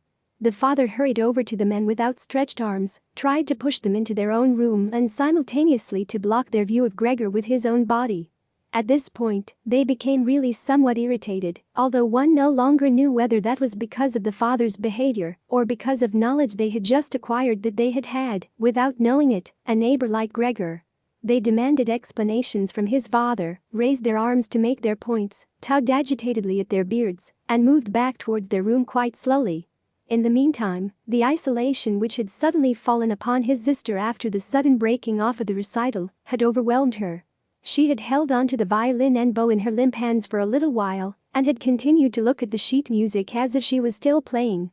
All at once she pulled herself together, placed the instrument in her mother's lap. The mother was still sitting in her chair having trouble breathing and with her lungs laboring, and had run into the next room, which the lodgers, pressured by the father, were already approaching more rapidly. One could observe how under the sisters' practiced hands the sheets and pillows on the beds were thrown on high and arranged. Even before the lodgers had reached the room, she was finished fixing the beds and was slipping out. The father seemed so gripped once again with his stubbornness that he forgot about the respect which he always owed to his renters. He pressed on and on until at the door of the room the middle gentleman stamped loudly with his foot and thus brought the father to a standstill. "I hereby declare," the middle lodger said, raising his hand and casting his glance both on the mother and the sister, "that considering the disgraceful conditions prevailing in this apartment and family," with this, he spat decisively on the floor, "I immediately cancel my room. I will, of course, pay nothing at all for the days which I have lived here. On the contrary, I shall think about whether or not I will initiate some sort of action against you, something which, believe me, will be very easy to establish." He fell silent and looked directly in front of him as if he was waiting for something. In fact, his two friends immediately joined in with their opinions. "We also give immediate notice." At that, he seized the door handle, banged the door shut, and locked it. The father groped his way tottering to his chair and let himself fall in it. It looked as if he was stretching out for his usual evening snooze, but the heavy nodding of his head, which looked as if it was without support, showed that he was not sleeping at all. Gregor had lain motionless the entire time in the spot where the lodgers had caught him. Disappointment with the collapse of his plan and perhaps also his weakness brought on his severe hunger made it impossible for him to move. He was certainly afraid that a general disaster would break over him at any moment, and he waited. He was not even startled when the violin fell from the mother's lap, out from under her trembling fingers, and gave off a reverberating tone. "My dear parent," said the sister, banging her hand on the table by way of an introduction, "things cannot go on any longer in this way. Maybe if you don't understand that, well, I do. I will not utter my brother's name in front of this monster, and thus I say only that we must try to get rid of it. We have tried what is humanly possible to take care of it and to be patient. I believe that no one can criticize us in the slightest." "She is right in 1,000 ways," said the father to himself. The mother, who was still incapable of breathing properly, began to cough numbly with her hand held up over her mouth and a manic expression in her eyes. The sister hurried over to her mother and held her forehead. The sister's words seemed to have led the father to certain reflections. He sat upright, played with his uniform hat among the plates, which still lay on the table from the lodger's evening meal, and looked now and then at the motionless Gregor. "We must try to get rid of it," the sister now said decisively to the father, for the mother, in her coughing fit, wasn't listening to anything. "It is killing you both. I see it coming. When people have to work as hard as we all do, they cannot also tolerate this endless torment at home. I just can't go on any more." And she broke out into such a crying fit that her tears flowed out down onto her mother's face. She wiped them off her mother with mechanical motions of her hands. "Child," said the father sympathetically and with obvious appreciation, "then what should we do?" The sister only shrugged her shoulders as a sign of the perplexity which, in contrast to her previous confidence, had come over her while she was crying. "If only he understood us," said the father in a semi-questioning tone. The sister, in the midst of her sobbing, shook her hand energetically as a sign that there was no point thinking of that. "If he only understood us," repeated the father, and by shutting his eyes, he absorbed the sister's conviction of the impossibility of this point, then perhaps some compromise would be possible with him. "But as it is, it must be gotten rid of," cried the sister. "That is the only way, father. You must try to get rid of the idea that this is Gregor. The fact that we have believed for so long, that is truly our real misfortune. But how can it be Gregor? If it were Gregor, he would have long ago realized that a communal life among human beings is not possible with such an animal, and would have gone away voluntarily. Then we would not have a brother, but we could go on living and honor his memory. But this animal plagues us. It drives away the lodgers, will obviously take over the entire apartment, and leave us to spend the night in the alley. Just look, father," she suddenly cried out, "he's already starting up again." With a fright which was totally incomprehensible to Gregor, the sister even left the mother, pushed herself away from her chair, as if she would sooner sacrifice her mother than remain in Gregor's vicinity, and rushed behind her father who, excited merely by her behavior, also stood up and half raised his arms in front of the sister, as though to protect her. But Gregor did not have any notion of wishing to create problems for anyone, and certainly not for his sister. He had just started to turn himself around in order to creep back into his room, quite a startling sight, since, as a result of his suffering condition, he had to guide himself through the difficulty of turning around with his head, in this process lifting and banging it against the floor several times. He paused and looked around. His good intention seemed to have been recognized. The fright had only lasted for a moment. Now they looked at him in silence and sorrow.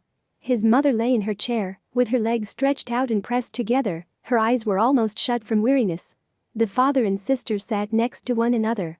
The sister had set her hands around the father's neck. Now perhaps I can actually turn myself around, thought Gregor, and began the task again. He couldn't stop puffing at the effort and had to rest now and then.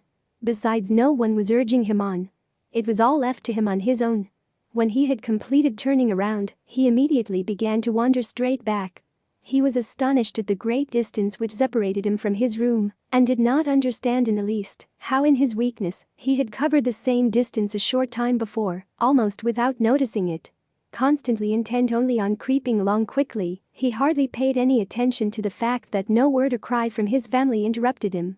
Only when he was already in the door did he turn his head, not completely, because he felt his neck growing stiff. At any rate, he still saw that behind him nothing had changed. Only the sister was standing up.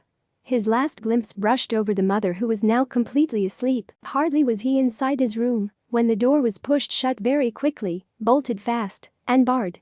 Gregor was startled by the sudden commotion behind him, so much so that his little limbs bent double under him. It was his sister who had been in such a hurry. She had stood up right away, had waited, and had then sprung forward nimbly. Gregor had not heard anything of her approach. She cried out finally, to her parents, as she turned the key in the lock. What now? Gregor asked himself and looked around him in the darkness. He soon made the discovery that he could no longer move at all. He was not surprised at that. On the contrary, it struck him as unnatural that he had really been able up to this point to move around with these thin little legs. Besides, he felt relatively content. True, he had pains throughout his entire body, but it seemed to him that they were gradually becoming weaker and weaker, and would finally go away completely. The rotten apple in his back and the inflamed surrounding area, entirely covered with white dust, he hardly noticed. He remembered his family with deep feeling and love. In this business, his own thought that he had to disappear was, if possible, even more decisive than his sister's. He remained in this state of empty and peaceful reflection until the tower clock struck 3 o'clock in the morning. From the window, he witnessed the beginning of the general dawning outside. Then, without willing it, his head sank all the way down, and from his nostrils flowed out weakly out his last breath. Early in the morning, the cleaning woman came. In her sheer energy and haste, she banged all the doors, in precisely the way people had already asked her to avoid, so much so that once she arrived a quiet sleep was no longer possible anywhere in the entire apartment. In her customarily brief visit to Gregor, she at first found nothing special. She thought he lay so immobile there, intending to play the offended party. She gave him credit for as complete an understanding as possible. Because she happened to hold the long broom in her hand, she tried to tickle Gregor with it from the door. When that was quite unsuccessful, she became irritated and poked Gregor a little, and only when she had shoved him from his place without any resistance did she become attentive. When she quickly realized the true state of affairs, her eyes grew large, she whistled to herself, but didn't restrain herself for long. She pulled open the door of the bedroom and yelled in a loud voice into the darkness, "Come and look. It's kicked the bucket. It's lying there, totally snuffed." The Samsa married couple sat upright in their marriage bed and had to get over their fright at the cleaning woman before they managed to grasp her message. But then Mr. and Mrs. Samsa climbed very quickly out of bed, one on either side. Mr. Samsa threw the bedspread over his shoulders, Mrs. Samsa came out only in her nightshirt, and like this, they stepped into Gregor's room. Meanwhile, the door of the living room, in which Gret had slept since the lodgers had arrived on the scene, had also opened. She was fully clothed, as if she had not slept at all. Her white face also seems to indicate that. "Dead," said Mrs. Samsa, and looked questioningly at the cleaning woman, although she could check everything on her own, and even understand without a check. "I should say so," said the cleaning woman, and, by way of proof, poked Gregor's body with the broom a considerable distance more to the side. Mrs. Samsa made a movement as if she wished to restrain the broom, but didn't do it. "Well," said Mr. Samsa, "now we can give thanks to God." He crossed himself, and the 3 women followed his example. Gret, who did not take her eyes off the corpse, said, "Look how thin he was. He had eaten nothing for such a long time. The meals which came in here came out again exactly the same. In fact, Gregor's body was completely flat and dry. That was apparent really for the first time, now that he was no longer raised on his small limbs, and, moreover, now that nothing else distracted one's gaze. "Greet, come into us for a moment," said Mrs. Samsa with a melancholy smile, and Greet went, not without looking back at the corpse, behind her parents into the bedroom. The cleaning woman shut the door and opened the window wide. In spite of the early morning, the fresh air was partly tinged with warmth. It was already the end of March. The three lodgers stepped out of their room and looked around for their breakfast, astonished that they had been forgotten. "Where's the breakfast?" asked the middle one of the gentlemen grumpily to the cleaning woman. However, she laid her finger to her lips and then quickly and silently indicated to the lodgers that they could come into Gregor's room. So they came and stood around Gregor's corpse, their hands in the pockets of their somewhat worn jackets, in the room, which was already quite bright.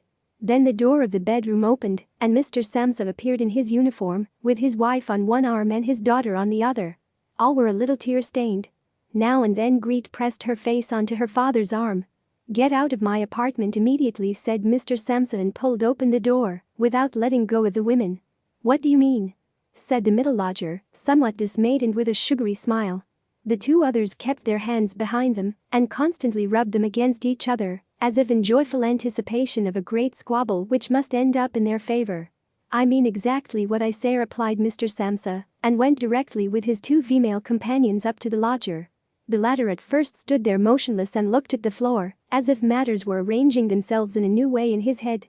"All right, then we'll go," he said, and looked up at Mr. Samsa, as if, suddenly overcome by humility, he was asking fresh permission for this decision. Mr. Samsa merely nodded to him repeatedly with his eyes open wide. Following that, the lodger actually went immediately with long strides into the hall. His two friends had already been listening for a while with their hands quite still, and now they hopped smartly after him, as if afraid that Mr. Samsa could step into the hall ahead of them and disturb their reunion with their leader. In the hall all three of them took their hats from the coat rack, pulled their canes from the cane holder, bowed silently and left the apartment. In what turned out to be an entirely groundless mistrust, Mr. Samsa stepped with the two women out onto the landing, leaned against the railing, and looked down as the three lodgers slowly but steadily made their way down the long staircase, disappeared on each floor in a certain turn of the stairwell, and in a few seconds came out again. The deeper they proceeded, the more the Samsa family lost interest in them, and when a butcher with a tray on his head come to meet them, and then with a proud bearing ascended the stairs high above them, Mr. Samsa, together with the women, left the banister, and they all returned as if relieved, back into their apartment. They decided to pass that day resting and going for a stroll. Not only had they earned this break from work, but there was no question that they really needed it. And so they sat down at the table and wrote 3 letters of apology. Mr. Samsa to his supervisor, Mrs. Samsa to her client, and Greet to her proprietor. During the writing, the cleaning woman came in to say that she was going off, for her morning work was finished. The 3 people writing at first merely nodded, without glancing up. Only when the cleaning woman was still unwilling to depart did they look up angrily. "Well?" asked Mr. Samsa. The cleaning woman stood smiling in the doorway, as if she had a great stroke of luck to report to the family, but would only do it if she was asked directly. The almost upright small ostrich feather in her hat, which had irritated Mr. Samsa during her entire service, swayed lightly in all directions. "All right then, what do you really want?" asked Mrs. Samsa, whom the cleaning lady still usually respected. "Well," answered the cleaning woman, smiling so happily she couldn't go on speaking right away, "about how that rubbish from the next room should be thrown out, you mustn't worry about it. It's all taken care of." Mrs. Samsa and Greet bent down to their letters, as though they wanted to go on writing. Mr. Samsa, who noticed that the cleaning woman wanted to start describing everything in detail, decisively prevented her with an outstretched hand. But since she was not allowed to explain, she remembered the great hurry she was in, and called out, clearly insulted, "Ta-ta!" Everyone turned around furiously and left the apartment with a fearful slamming of the door. "This evening she'll be let go," said Mr. Samsa, but he got no answer from either his wife or from his daughter, because the cleaning woman seemed to have upset once again the tranquility they had just attained. They got up, went to the window and remained there, with their arms about each other. Mr. Samsa turned around in his chair in their direction and observed them quietly for a while. Then he called out, "All right, come here then. Let's finally get rid of old things. And have a little consideration for me." The women attended to him at once. They rushed to him, caressed him, and quickly ended their letters. Then all three left the apartment together, something they had not done for months now, and took the electric tram into the open air outside the city. The car in which they were sitting by themselves was totally engulfed by the warm sun. They talked to each other, leaning back comfortably in their seats, about future prospects, and they discovered that on closer observation, these were not at all bad, for all three had employment, about which they had not really questioned each other at all, which was extremely favorable, and with especially promising prospects. The greatest improvement in their situation at this moment, of course, had to come from a change of dwelling. Now they wanted to rent an apartment smaller and cheaper, but better situated, and generally more practical than the present one, which Gregor had found. While they amused themselves in this way, it struck Mr. and Mrs. Samsa almost at the same moment how their daughter, who was getting more animated all the time, had blossomed recently, in spite of all the troubles which had made her cheeks pale, into a beautiful and voluptuous young woman. Growing more silent, and almost unconsciously understanding each other in their glances, they thought that the time was now at hand to seek out a good honest man for her. And it was something of a confirmation of their new dreams and good intentions when at the end of their journey the daughter first lifted herself up and stretched her young body,